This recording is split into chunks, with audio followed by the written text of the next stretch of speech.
والذین او هغه خلق او کم خلق یصلون پیوند کوي یوزي کوي ما امر الله چې حکم کړی د الله جل شانه به داغي ان یوصل چې پیوند کړی ويخشون ربهم او يريق دخل ربنا ويخافون او يريق سوء الحساب بد حسابنا والذين او كما خلقوا صبر اكروا ابتغاء وجه ربهم فغختلوا در زمان دي رب خپل واقاموا الصلاه او قائم قوموا وانفقوا او خرجوا مما رزقناهم دا غسن چې رزق ورکړي من دوی تاثیر په پټه باندې وعلانيه او پخکره ويدرؤون او دفقوي بالحسنه پنه کې سره سيئه بدی اولئک هم داخل دي لهم عقبى الدار چې دوی لپاره د آخرت کور دي جنات عدن باعون دي همیشه يدخلونها چې دوی به داخلي دي باغی کې ومن صلح او سوق نیکان من ابائهم د پلارانو د دوینا او ازواجهم او بیبیانو د دوینا او ذریاتهم او اولاد د دوینا والملائکه او فرشتي يدخلون عليهم داخلي په دوی باندې من كل باب هر دروازینا سلام علیکم وای بسلام دوی پتا سو بما صبرتم ذکر تاسو صبر وکړو فنعم عقبى الدار نو ډیر خدای د آخرت کور توحید دلائل بیانول نه بعد د نیکو خلقو او د عقلمندو خلقو تذکرہ فرمایل چې دغه موحدین خلق په عقیده توحید باندې کلک خلق الله جل شانه دا غوی مثال او تشبیه د هغه ابو سره ذکر فرمایل چې کوم مقصودی وبدي او د ځمکې لپاره فائدمن دي د کفر او د شرک او د مشرک مثال د هغه خاصو خاشاک سره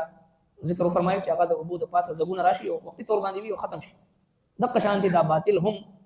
اگر چې دغه شور ډیر زیات وي غوغا او چرچا بظاهر باندې ډیر زیات وي خو بیا وختي تور باندې وي او بیا فناش اوس دغه موحدین خلقو د کامیاب خلقو د عقلمند خلقو علامات سره تقریبا یو اتنه صفات او علامات ذکر کیږي پاغي کې پرمې آیت مبارکه کې تیر شو چې عقلمند خلق موحدین خلق د الله محبوب خلق دا یو صفت ده چې هغه د خپل وعده ایفا کوي چې کله وعده وکړي نو وعده سره رسي خو وعده د الله رب العزت سره کوم کړی دی الست بربکم قالوا بلا هغه وعده ده هغه سره رسي دغه شانتي چې څومره وعده په دنیا کې بندگانو سره هم کوي خلکو سره هم کوي هغه وعده هم سره رسي او خپل عهد نه ماتي او باقي دیم صفات او دیم عادت او خصلت د کامیاب خلکو هغه ذکر کړی دی په دې آیتونو مبارکو کې نه چې کوم آیتونو مبارکه په دې کې ذکر کړي چې دوی صله رحمی کوي الله تبارک وتعالى دوی ته د کوم رشتو ناتو باقي کې د جوړ پیدا کول حکم کړی دی هغه رشتو کې توڑ نه راولي صله رحمی او قطع تعلق نه کوي او دغه شان کې د خپل رب نه یریږي او ورسره د ورځ د حساب نه یره کوي او څلورم صفت دا دی چې د صبر نه کار اخلي چې هر قسم حالات ور باندې راځي نو دي د صبر دامن چې هغه نه پریدي استقامت اختیاري ورسره بل عظیم صفت هغه د پنځم صفت دا دی چې د مانزه پابندي کوي موز قائمي یو موز کول دی یو موز قائمول دی د مانزه قیام دا دی چې د مانزه فرایض واجبات سنن مستحبات مکروهات مفسدات د دې علم ورسره او کامل موز ادا کوي کامل موز مطلب دا دی چې کله یو مسلمان کامل موز په جمعات ادا کوي نو په کار دی چې د موز هغه اثر په کور کې مخکار شي او کله کامل موز په جمعات کې ادا کوي د کامل موز هغه اثرات د کاروبار کې هم مخکار شي او چې کله کامل موز په جمعات کې ادا کوي نو د موز هغه اثرات په کار دی چې د خلکو سره په معاملاتو کې او په لین دین کې هم مخکار شي او په داسې نه چې د منځ اثرات چې د جمعات نه بهر ونځي نو هغه بیا هیڅ موز نه دی د الله محبوب پیغمبر فرمایي چې کوم موز انسان چې هغه د بهایي نه منې کوي نو هغه موز نه دی ان الصلاه تنهى عن الفحشاء والمنکر د منځ خصوصیت دا دی چې دا د هر فحش کار نه او د هر ناجایز کار نه چې سړی منې کوي او نبی اسلام فرمایي چې کوم موز د مسلمان لره د فحاشۍ نه او د منکر نه د ناجایز کار نه سړی نه منې کوي نو هغه موز نه دی نو په کار دی چې منځ کې دا قوت او طاقت وي چې کله یو منځګزار د منځ پابند کس وي نو دغه اخلاق هم ټیک وي دغه معاملات هم ټیک وي دغه معاشرت هم ټیک وي او دغه معاشي ژوندۍ دغه کور ژوندۍ دغه کاروباري ژوندۍ هغه هم د منځ اثرات په کار دي چې په باندې مرتب کیږي نو لہذا دا موحدین او مخلصین او عقلمند خلکو علامت یو دا چې هغه د منځ قائمون کوي کامل منځ ادا کوي او د منځ اثرات په خپل ژوند باندې مرتب کوي او دغه شانتي بل صفت شپږم نمبر باندې ذکر کوي چې دوی خپل مال کې انفاق فی سبیل الله کوي خپل مال د الله په لار کې خرج کوي په دوه قسمه اعلانیه هم خرج کوي او په پټه باندې هم خرج کوي بعض یون کې د خلکو د ترغیب لپاره على الاعلان مال خرج کول ضروری دي څنګه چې حضرت ابوبکر صدیق رضی الله تعالی عنه چونکه هغه قرآنی شخصیات د قران کریم په احکام باندې 100% عمل پیراو د نبی اسلام د صحبت برکت او اثر حضرت ابوبکر صدیق رضی الله تعالی عنه د آیت مبارکه اوریدو چې د الله محبوب خلق کامل ایمان ولا خلق هغه الذين ينفقون اموالهم بالليل والنهار سرا وعلانيه کامل ایمان ولا خلق هغه چې خپل مال خرج کوي د شپې او د ورځې او احکارا او پټ سلوونو صورتونو کې خپل مال خرج کوي ابو بکر صدیق رضی الله عنه کته چې په دې آیت باندې څنګه عمل راشي چې کته 4000 درهم ورسره نو زر د ورځې خرج کو او زر د شپې خرج او زر چې د احکارا علی الاعلان خرج کو او زر په پټه باندې خرج چې 100% په قران مجید باندې عمل راشي. نو دا قرآني شخصیات تاریخي شخصیات نو لہذا خپل مال د الله په لار کې خرج کړي. او بل صفت اوم نمبر باندې دا ذکر کړي چې د موحدین خلق عقلمند خلق د الله محبوب خلق جنتیان خلق دا غوي صفت دا چې کله غوي سره بدی سو کوي نو په مقابله کې سره بدی نه کوي بلکې د بدی جواب په خګړې سره ور کوي. بیا الله تبارک وتعالى د خلق مبارک فرمایي چې د دوی بهترین کور په آخرت کې هغه جنت دی همیشه بدوی داخليږي بلکې دا بشارت هم ورسره الله جل شانه اوري. صرف دی بنئ بلکې د دوی چې کوم مؤمنان خزي وي د دوی بچي وي د دوی اولاد وي رشتہ داران وي چې څومره د دوی متعلقین دي دا ټول به ورسره د جنت هغه مقام کې وي چې کوم مقام کې دي په خپل باندې.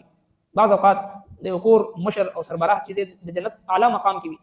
او د نور رشتہ داران خپلوان هغه لاندې طبقو کې وي. الله تبارک وتعالى د یو کس د برکت هغه ټول ته د جنت اعلی مقام چې هغه نصیب کی او هغه سره یوځي. او صرف دا نه بلکې د جنت هر دروازه باندې ورته ملائکه داخليږي او ورته وي سلام علیکم بما صبرتم فنعم عقب الدار چې تاسو باندې سلامتی یاد وي الله چې کوم بهترین صبر تاسو وکړو په دنیا کې خپل نفس سره جهاد وکړه او خپل نفس د الله په عبادت باندې مجبور کړه. ځکه چې زموږ استاد د نفس چې دی ان النفس لاماره بالسوء ډېر زیات ګناه طرف ته راخون کړي. دی وجنه اولیاء الله فرمای چې یو مسلمان لپاره پکار دی همیشه خپل نفس باندې بوج اچي د عبادت او بوج دا چې کوم د نبی صلی الله علیه وسلم مبارک ژوند دی د تهجد لپاره پاسیدل دي کې د نفس ډېر غټ دباول دی نفس دباوي دا شانتي د سحر موږ د جمع سره ادا کول دی بیا د اشراق موږ دی بیا د چاشت موږ دی بیا د مسبخین سنت او نوافل دي او دغه شانتي مازیګر مازنه مخکې سلور رکعات نفل دي او ماخام اوابین دي د شپې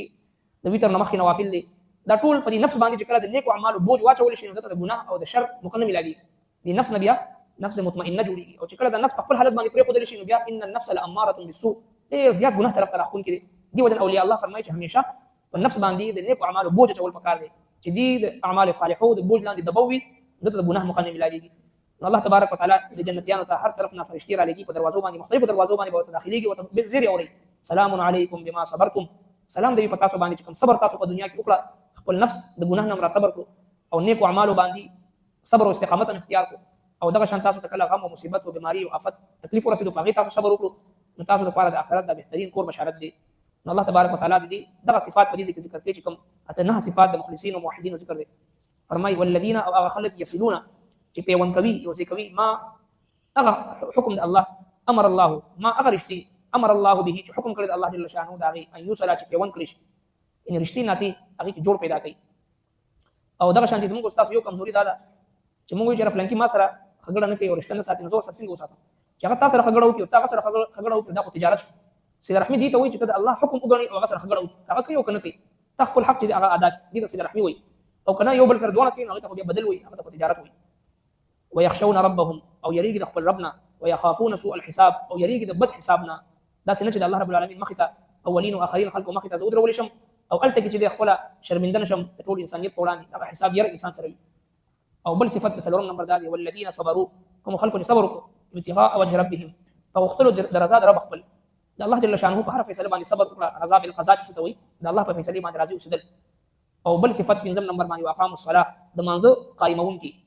قائم پرمونس وانفقوا او خرج کوي مما بل صفت شپږم نمبر باندې د موحدین او مخلصین او خلق وانفقوا او خرج کوي مما هغه سنه رزقناهم چې موږ ته ورکړل دي خبره طرف ته اشاره ده چې کوم مال موږ خرج کوو دا زموږ کمال نه دی د الله رب العالمین ورکړه دا په دې باندې په احسان نه پکار بلکې د الله شکر ادا کول پکار دي چې مال ورکي او به د خرج کولو توفیق هم ورکي سرا په پټه باندې وعلانیه او په ښکاره باندې ويدرؤون او د فکوي بل صفت هم نمبر صفت ده ويدرؤون او د فکوي بالحسنه په نیکی سره سیئه بدی یعنی چې څوک سره بدیو کې دي سره خګړه کوي اولئک هم دا خلق دي لهم عقب الدار چې دوی د پر اخرت کور دي بشارت په ذکر کې دي خلکو ته کم بشارت دي د اخرت کور دي کم کور دي جنات وعدن باغونه دي همیشه يدخلونها دي بداخلي هغه کې داخله صرف دی به واځي نه ومن صلح سوق چې نیکان وي من ابائهم د پلارانو د دوینه او ازواجهم او بیبيانو د دوینه او ذریاتهم او دغه شانتي اولاد د دوینه دا ټول الله تبارک وتعالى دوی سره یوځي جنت داخلي ومن صلح شردا چې ایمان ولي ذکر کافر صدا وعده نشته والملائکه او فرشتي يدخلون عليهم داخلي په دوی باندې من كل باب هر دروازه مختلف دروازې به د جنت په هر دروازه باندې داخلي فرشتي ورته وي سلام علیکم وي بسلام دوی په تاسو باندې بما صبرتم ذکر تاسو صبر فنعم عقب الدار نو ډېر خد کور د آخرت نو ډېر خد د آخرت کور جناب رسول الله صلی الله علیه وسلم چې کله د شهداو قبرونو ته تشریف وروړو الته کې ورته فرمایل سلام علیکم بما صبرتم فنعم عقب الدار تاسو باندې سلامتی وي چې د کم صبر په عوض باندې تاسو صبر وکړو هغه لپاره تاسو لپاره بهترین کور دی. صحیح حدیث مبارکه د نبی صلی الله علیه وسلم دا معمول د شهداو په قبر باندې نو معلومه شو چې قبرونو زیارت کول قبرونو ته تلل دا سنت دي په دې نیت باندې چې الته سړی د قرآن تلاوت وکړي هغوی باندې سلام وکړي السلام علیکم یا اهل القبور او هغوی دپاره تلاوت وکړي هغه وبخي او دعاګانې ورته وکړي او خپل قبر او خپل مرګ ځان ته را یاد کړي په دې نیت باندې قبرستان ته تلل دا سنت دی پیغمبر علیه الصلاه والسلام مبارک به تلل او هلته په هغوی باندې به سلام اچول او هغوی ته به دعاګانې کولې دا الفاظ به یې ورته ویل ځکه چې بعض جهلا هغه سره د قبر نه منکر دي چې قبر اسم نشته دی او وغیره وغیره مختلف عرض د فتنې اوچتېږي نبی علیه السلام به تلل تشریف وړل او دا کلمات به تلل سلام علیکم بما صبرتم فنعم عقبى الدار